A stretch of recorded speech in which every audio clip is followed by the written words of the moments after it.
주님은 나의 최고봉 12월 23일 묵상을 시작하겠습니다. 오늘의 제목은 그리스도의 죽음과 하나 되는 서약입니다. 오늘의 말씀을 읽겠습니다. 갈라디아서 6장 14절입니다.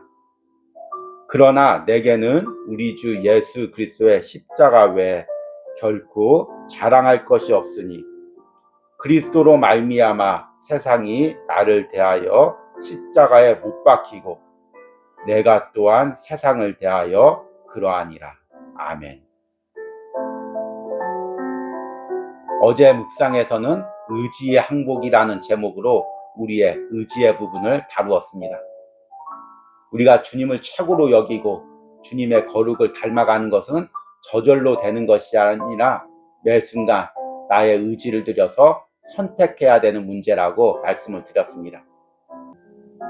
그런데 때로는 나의 의지를 드린다고 할 때 이것이 추상적으로 들릴 수가 있습니다. 나의 의지를 드린다는 것이 무엇이지? 구체적으로 무엇을 드려야 될지 이렇게 생각하실 분이 있을지도 모릅니다. 그런데 오늘 묵상에서는 구체적으로 내가 의지를 드려야 될 부분이 무엇인지를 이야기합니다. 그것은 바로 매 순간마다 나의 자아를 십자가에 못 박는 것입니다. 오늘 읽은 갈라디아서 6장 14절은 갈라디아서 2장 20절과 함께 바울이 자신을 십자가에 못 박는 바울의 신앙 고백이 담겨져 있는 부분입니다. 그리스도로 말미암아 세상이 나를 대하여 십자가에 못 박히고 내가 또한 세상에 대하여 그러하니라. 우리의 의지를 드린다는 것이 바로 이것입니다. 내가 그리스도인이 되었으면 매 순간 내 안에 남아있는 옛자, 자기 중심성, 세상을 향한 욕망, 내 고집, 내 방법 이런 것들을 날마다 십자가에 못 박는 것입니다.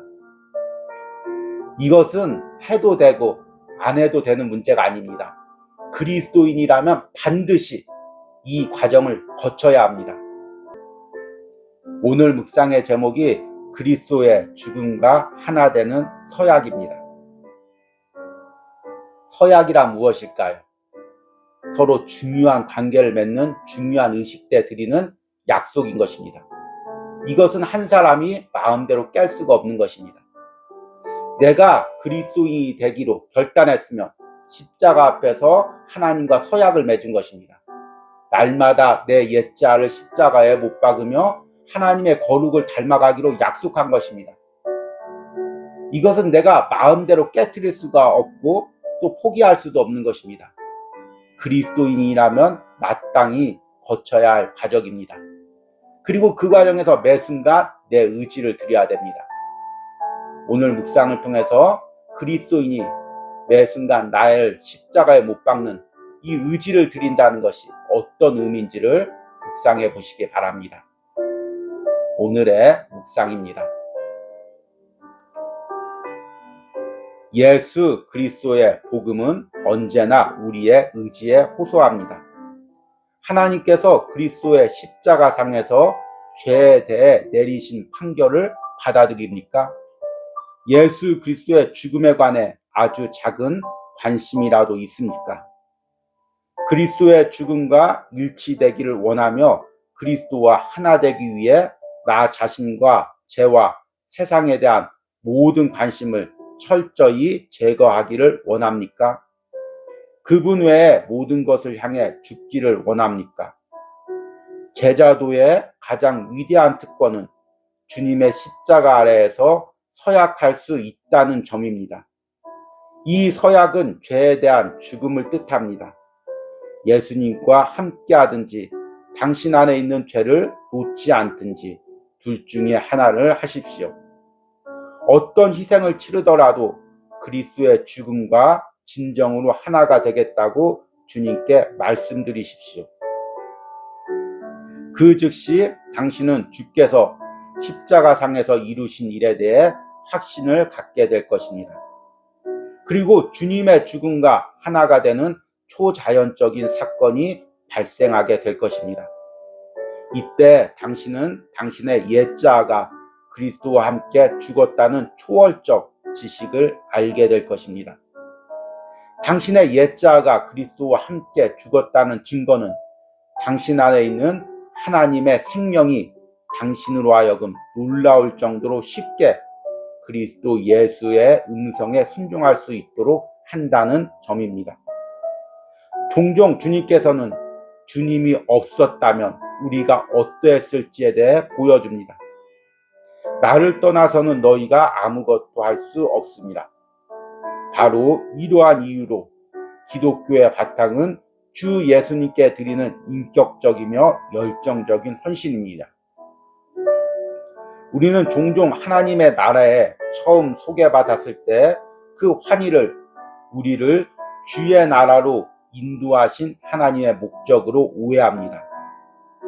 그러나 우리를 주의 나라에 임하게 하신 하나님의 목적은 예수 그리스도와의 일치가 무엇을 의미하는지 깨닫게 하는 것입니다. 아멘. 남녀가 부부가 되어서 결혼식을 하려면 서약을 합니다. 세상에서는 검은 머리가 흰 머리가 되도록 서로 사랑하겠다고 서약을 합니다. 신앙 안에서는 하나님이 예수님을 내어주신 것처럼 또 서로를 사랑하면서 하나님의 사랑으로 진실하게 서로를 사랑하겠다고 서약을 합니다. 물론 우리 인간의 연약함으로 이 서약을 온전히 지키기 힘들 때가 있습니다. 또는 상황이 그 서약을 지키기 힘들도록 우리를 몰아갈 때도 있습니다.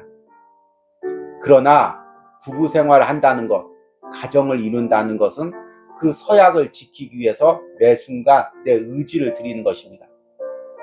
미리 포기하고 어떻게 인간이 하나님의 마음으로 서로를 사랑할 수가 있겠어? 그냥 안 되면 마는 거지.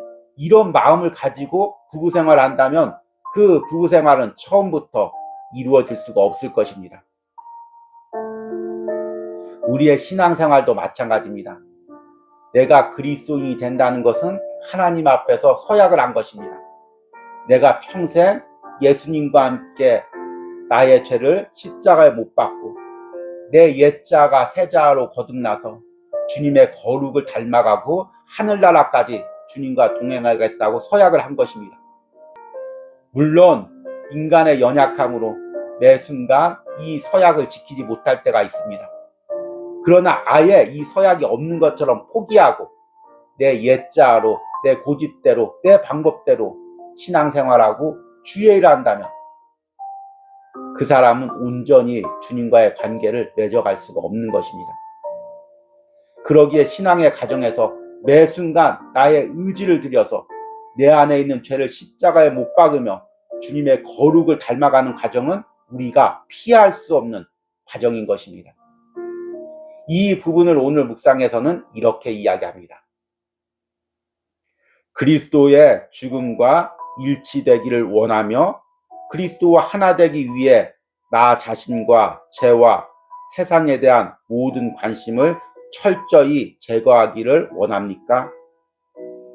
제자도의 가장 위대한 특권은 주님의 십자가 아래에서 서약할 수 있다는 점입니다. 이 서약은 죄에 대한 죽음을 뜻합니다.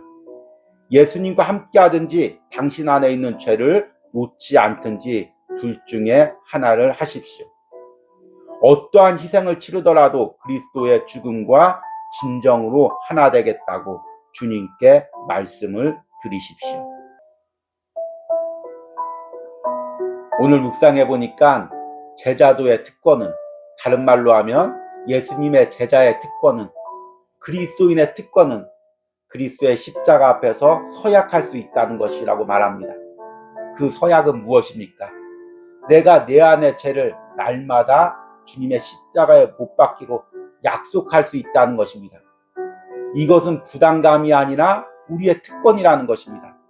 그리스도인만이 드릴 수 있는 특권이라는 것입니다. 그래서 우리는 매 순간 선택해야 된다고 말합니다. 내가 예수님과 함께 하든지 아니면 세상의 죄와 함께 하든지 둘 중에 하나를 선택해야 됩니다.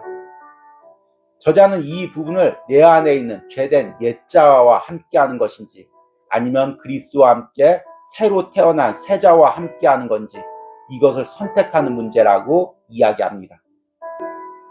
그리고 주님의 죽음과 하나가 되는 초자연적인 사건이 발생하게 될 것입니다. 이때 당신은 당신의 옛자가 그리스도와 함께 죽었다는 초월적 지식을 알게 될 것입니다. 당신의 옛자가 그리스도와 함께 죽었다는 증거는 당신 안에 있는 하나님의 생명이 당신으로 하여금 놀라울 정도로 쉽게 그리스도 예수의 음성에 순종할 수 있도록 한다는 점입니다. 여기서 옛자란 무엇입니까? 예수님을 믿기 전에 타락한 내 자유의지로, 내 중심적으로 나를 위해서 사는 것, 세상의 욕망을 위해서 사는 것, 이 마음을 의미합니다. 예수님을 믿으면 이 옛자가 십자가와 함께 못 박히고 그리스도와 함께 새 자아로 태어나게 됩니다. 이 새 자아는 하나님을 바라보고 하나님의 나라 천국을 바라보고 하나님의 뜻대로 나를 깨뜨리고 사는 삶을 살도록 합니다.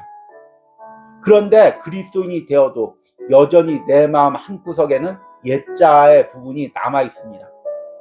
그러기에 그리스도인으로 산다는 것은 남아있는 이 옛자를 매일같이 십자가에 못 박고 온전히 그리스도의 새 자아로 살기 위해서 몸부림치면서 걸어가는 삶입니다. 이 과정에서 매 순간 의지를 들이면서 선택을 하는 것입니다.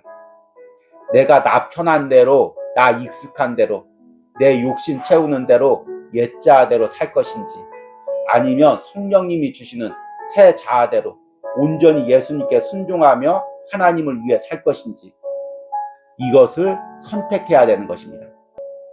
그리고 온전한 그리스도인이 되었다는 증거는 옛 자아가 죽고 새 자아로 살고 있다는 증거는 바로 내가 놀랍도록 나도 모르게 예수님께 순종할 수 있는 마음이 생긴다는 것입니다. 어떻게 나도 놀랄 정도로 내가 예수님께 순종하는 삶을 살고 있습니까? 예전에 그 즐기던 것, 예전에 고집 부리던 것, 그것을 나도 놀랄 정도로 깨트리고 주님께 순종하는 삶을 살고 있습니까? 매 순간 깜짝 놀라지 않습니까? 내가 어떻게 이렇게 순종을 드릴 수 있지? 예전에 나라면 이런 순종을 못 드렸을 텐데 어떻게 이렇게 드릴 수 있지? 이런 놀라움과 감탄이 있다면 나는 지금 그리스도인으로 살고 있는 것입니다. 그러나 아쉽게도 많은 사람들이 이 놀람과 감탄을 잊어버린 채 세상에 살던 그 모습 그대로 살아가고 있습니다. 아직도 옛 자아가 내 자기 중심성이 나를 주장하고 있기 때문입니다. 여러분, 이것을 볼 수 있게 해달라고 기도하시기 바랍니다. 남들도 다 이렇게 사는데 그냥 자기 고집대로 세상 욕심대로 사는데 당연한 것 아니야? 이렇게 한다면 우리는 그리스도인으로서 주님과 서약한 약속을 미리 포기하고 있는 것입니다. 어떻게든지 십자가 안에서 남아있는 내 안의 옛자 자기 중심성을 보고 그것을 날마다 십자가에 못 박고 어떻게든지 주님께 순종하며 주님이 기뻐하는 삶을 살려고 몸부림치는 것, 이것이 그리스도인으로서 서약을 지키는 것입니다. 예수 그리스도의 거룩한 신부로서 살려고 몸부림치는 것입니다. 이런 은혜가 오늘 주님은 나의 최고봉을 묵상하는 여러분의 심령과 삶 가운데 있기를 소망합니다. 오늘의 적용 질문입니다. 아직도 내 안에 남아있는 세상적인 옛자아는 무엇입니까? 내가 이것을 십자가에 못 박아야 한다는 것을 잊어버리고 일상적으로 옛자아와 동행하고 있는 부분은 무엇입니까? 우리 기도하시겠습니다. 그리스도로 말미암아 세상이 나를 대하여 십자가에 못 박히고 내가 또한 세상을 대하여 그러하니라. 주님, 내가 그리스도인이 된다는 것은 주님의 십자가 앞에서 날마다 나의 옛자 자기 중심성을 십자가에 못 박기로 서약한 것입니다. 그럼에도 불구하고 나는 그 서약을 잊고 예수님과의 약속을 잊고 옛자아대로 자기 중심성대로 이끌려 살고 있었음을 고백합니다. 주님, 내가 주님과의 약속을 어기며 내 마음대로 살았습니다. 주님, 내 옛자아를, 세상적인 마음을, 자기 중심성을 십자가에 못 박으며 이제라도 주님과의 약속을 지키기 위해서 남은 세월 몸부림치며 주님과 함께 동행하는 삶을 살게 하여 주시옵소서. 매 순간 나의 의지를 들여 나의 죄를, 나의 자아를 십자가에 못 박는 은혜가 있게 하여 주시옵소서. 이런 은혜가 한 해 동안 주님은 나의 최고봉을 묵상하며 몸부림친 심령들 가운데 있기를 간절히 축복합니다. 예수님의 이름으로 기도했습니다. 아멘.